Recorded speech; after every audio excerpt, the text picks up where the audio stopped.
Et comme promis, nous mettons le cap sur Dunkerque à la veille du coup d'envoi de la 57e édition des 4 jours de Dunkerque. Jean-Luc Douchet, vous êtes sur place. Et le directeur sportif de l'épreuve, Jean Baudard, est lui déjà dans les starting blocks, me disiez-vous. Oui Vincent, bonsoir. Alors les directeurs sportifs, vous allez le voir sur cette image tournée il y a quelques minutes par Bernard Deron, les 18 directeurs sportifs des 18 équipes engagées sur cette 57e édition des 4 jours de Dunkerque étaient réunis tout à l'heure pour le traditionnel briefing d'avant-course, la course qui part demain. Alors cette année, particularité pour ces 4 jours de Dunkerque présentés comme le Tour du Nord-Pas-de-Calais, les 4 jours ne passent que dans le Nord. Explication sur ce reportage de Vincent Dussossois et de Maxime Ferrer. Cette vue aérienne du Cap Blanc-Nez, image marquante de l'édition 2005, vous ne la verrez pas cette année. Tout comme une arrivée à Boulogne-sur-Mer qui avait vu la victoire du nordiste Cédric Vasseur il y a quelques années. En 2011, les 4 jours ne passeront que dans le Nord. On rate pas mal de choses, comme je disais. Le département du Pas-de-Calais regorge de richesses pour les suiveurs, évidemment, puisqu'il y a plein de choses à découvrir dans le Pas-de-Calais, mais il y a aussi, surtout, des endroits stratégiques pour tous les amoureux de cyclisme. Du côté de l'organisation, on dit regretter ce parcours uniquement nordiste. L'explication est à chercher davantage dans le portefeuille que dans les cartes routières. On pense d'abord à ceux qui nous donnent de l'argent avant d'aller sur le terrain de ceux qui ne nous en donnent pas.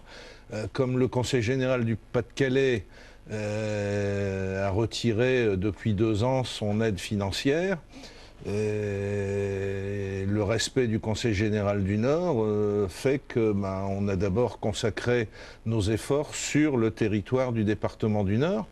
Le budget des 4 jours, c'est 900 000 €, assuré en majeure partie par les villes-étapes, mais aussi et surtout par les collectivités territoriales, Conseil régional, Communauté urbaine de Dunkerque et Conseil général du Nord. Jusqu'au Mont des Cas. Sans le Pas-de-Calais, le parcours n'aura évidemment pas la même allure. Le terrain de jeu est plus petit, il n'y a qu'un département au lieu de 2. Les lieux avec des bosses aussi sont restreints, puisque dans le Nord, on a des bosses, mais c'est Cassel, c'est Mont-des-Cas, c'est Mont-Noir. Le Mont Cassel et ses pavés, au programme de l'étape phare de ces 4 jours, ce sera samedi prochain. L'un des rendez-vous qui ne change pas cette année, tout comme la couleur rose du maillot de leader de l'épreuve, porté l'année dernière par le coureur suisse Elmiger. Et Jean-Luc, on vous retrouve à présent aux côtés de Jean Baudard, l'organisateur de l'épreuve. Oui Vincent, avec Jean Baudard. Alors, pas d'incursion dans le Pas-de-Calais. Marc Ancalesi était candidat, ça n'a pas pu se faire pour les questions logistiques.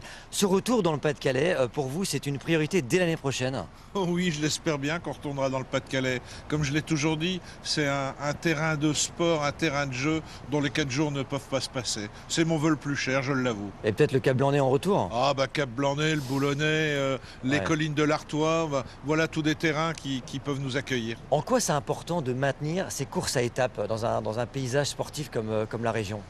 Je pense que le sport cycliste sur route et au niveau où les 4 jours se situent, c'est à la fois un sport de haut niveau, bien sûr, mais c'est aussi un événement festif. C'est un événement de grande convivialité qui s'inscrit pleinement dans la culture de notre région. Alors justement, les 4 jours, ça sera aussi sur l'antenne de France Nord Pas-de-Calais. Faites-nous rêver un petit peu. On sait que les 2 frères Feuilly ne viennent pas, mais il y aura un très beau duel. Fédrigo-Veuclair, vous me confirmez? Écoutez, Fédrigo-Veuclair, on les avait déjà eus sur les 4 jours dans les années précédentes, soit ensemble, soit séparément, mais en portant le même maillot. Je pense que demain matin, au départ des 4 jours, ce sera la première fois qu'ils seront en opposition dans des équipes différentes. C'est un match dans le match. Voilà. Et Vincent, ce sera départ dès demain de cette première étape à Dunkerque. Et justement, demain, Jean-Luc, qu'avons-nous au menu? Alors au menu, la première étape Dunkerque-Orchy, vous me confirmez, c'est la première fois que Orchy va accueillir les 4 jours depuis 57 ans, 180 km au programme, une jolie première étape. Du sud au nord, le champion de France n'a qu'une seule idée en tête, porter le plus haut possible les couleurs de son maillot. Seulement au petit matin, Thomas Voeckler se présente au public dunkerquois dans ce monochrome-là. De sa tunique tricolore ne reste que le blanc, un maillot synonyme de leader du classement européen. Avec 6 victoires depuis février, dont 2 étapes sur Paris-Nice, Voeckler réalise le meilleur début de saison de sa carrière, à bientôt 32 ans.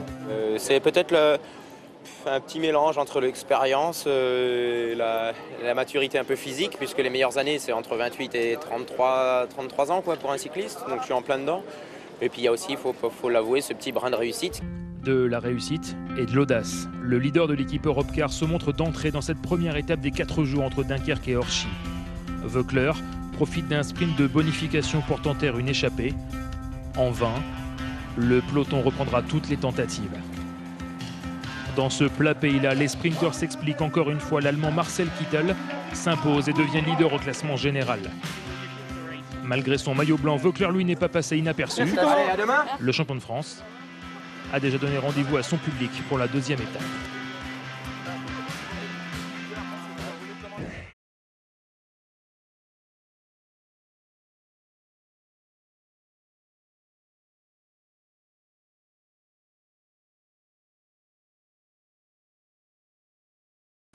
Allez, comme promis, on file sur la route des 4 jours de Dunkerque. Deuxième étape aujourd'hui entre Douai et Ivy. Sur place, on retrouve Loïc Piala. Loïc, vous vous trouvez dans un endroit un petit peu particulier pour un départ d'étape. Oui Camille, comme vous le voyez, nous sommes en intérieur. Alors c'est dommage parce que dehors le temps est magnifique. Nous sommes à l'intérieur du hall Gaillan Expo à Douai. C'est la deuxième fois que les 4 jours font escale ici. La dernière fois c'était en 2009, mais c'était pour une arrivée, alors que là on est pour un départ avec, vous le voyez derrière moi, les coureurs qui finissent la séance de signature traditionnelle quotidienne sur les 4 jours. Loïc, on va revenir 2 petites minutes sur l'arrivée d'hier. Elle a quand même créé une certaine polémique dans le peloton. Oui, tout à fait. L'arrivée en fait au sprint et la victoire de l'Allemand Marcel Kittel n'a pas plu du tout à la formation Katusha. Selon elle, il aurait bénéficié d'une rétro-poussette. En gros, il a été aidé par ses coéquipiers dans le sprint final. Le problème pour les commissaires de course, c'est que c'est invérifiable sur les images. Alors, cette première étape, elle a également permis de mettre en avant un homme, un coureur nordiste. Il s'appelle Anthony Collin, il est né à Lille, il vit à Vervic et il est le détenteur du maillot de meilleur grimpeur. Nous l'avons rencontré ce matin, lui et son équipe, Roubaix Lille Métropole. Nous étions avec Bernard Deron et Régis Broy.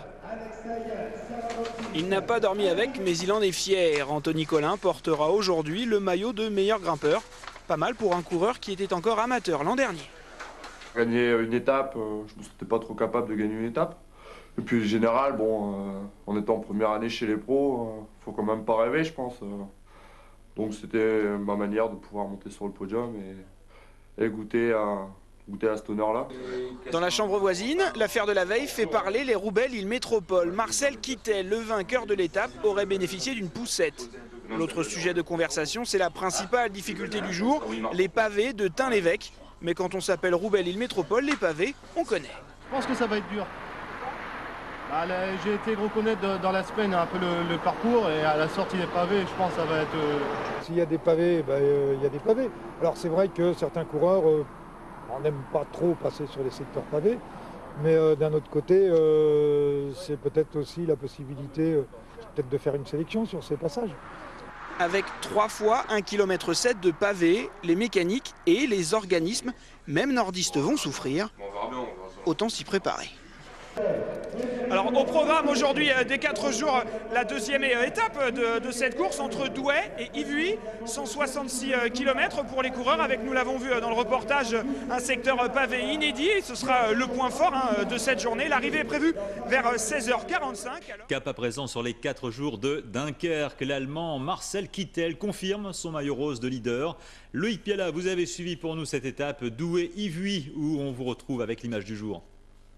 Et oui Vincent, Nord, Einmal, encore une fois, l'Allemand Marcel Kittel s'impose au sprint à Ivry. Alors hier, sa victoire au sprint déjà a été contestée, il aurait été poussé par des coéquipiers. Cette fois-ci, il a voulu mettre les choses au point en s'imposant encore une nouvelle fois. Ce soir, il conserve bien évidemment le maillot rose. L'image du jour, c'est le départ ce midi, un départ en intérieur. Vous voyez, il n'y avait pas vraiment foule ce matin à Douai au hall Gaillan Expo pour assister au départ des concurrents, mais ça a été une course très intéressante, notamment grâce à la présence de pavés. Voici tout de suite un résumé avec des images de Bernard Deron et un montage d'Antonio da Fonseca. Les accusations de tricherie sont derrière lui, les autres coureurs aussi. Comme hier, Marcel Kittel franchit la ligne d'arrivée en tête. Une tête qui risque de grossir après une deuxième victoire d'affilée et la popularité qui va avec. Je ne sais pas d'où vient cette rumeur. C'est impossible qu'on m'ait poussé, j'étais tout seul à 1 km de l'arrivée. Alors, je ne sais pas pourquoi ils disent ça, De toute façon, aujourd'hui, j'ai prouvé que c'était moi le plus fort au sprint. Avant le sprint, il y a eu cette échappée de Julien Elfares et de 3 autres coureurs lancés dès le kilomètre 17, bien avant ces pavés que tous les concurrents redoutaient. Ils m'ont semblé durs, surtout dans le final comme ça roulait vite, il y a eu plusieurs chutes donc il fallait reboucher des trous et ce secteur m'a semblé quand même super dur. 3 passages sur près de 2 km de pavés, ce n'est pas Paris-Roubaix, mais le public est enchanté. Les pavés, bon, ils sont très bons pour les gens qui ont un peu de poids, puis qui sont assez puissants. Parce que les pavés, que si vous faites 60 kg, c'est pas très bon. Ils n'ont pas l'air très à l'aise, peut-être même bien que la course va jouer ici. Qui passera une journée supplémentaire? Finalement, non, rien n'a changé, ou si, peut-être. Ces derniers jours, l'Allemand est à la mode dans la région.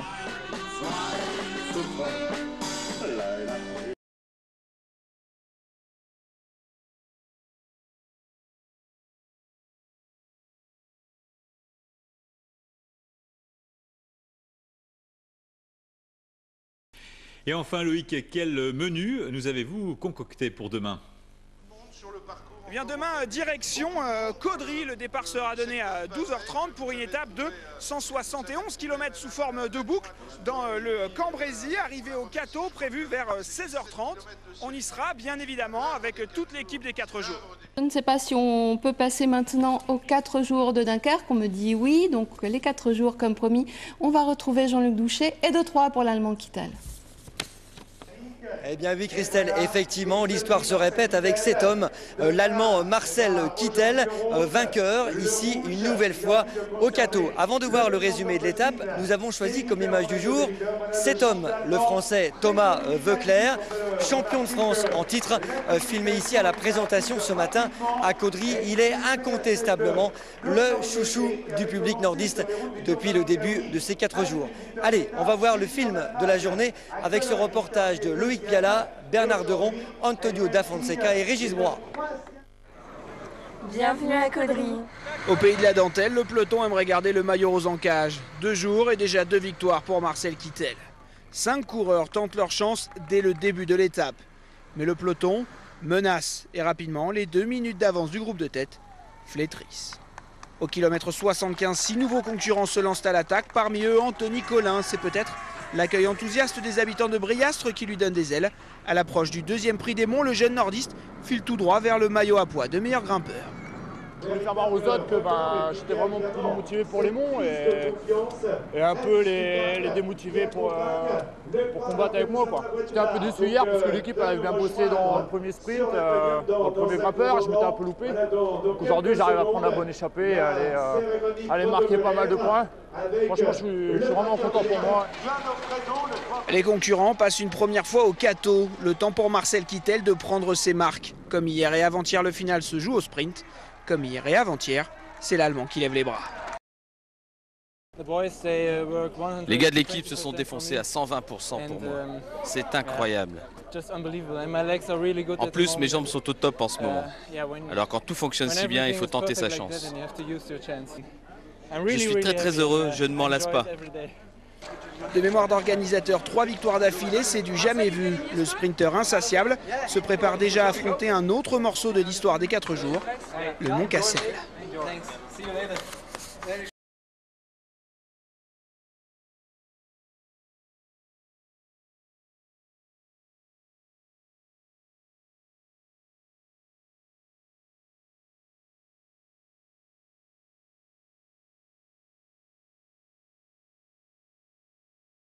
Et alors, quel programme demain? On peut dire qu'il s'agira d'un des moments forts de ces 4 jours.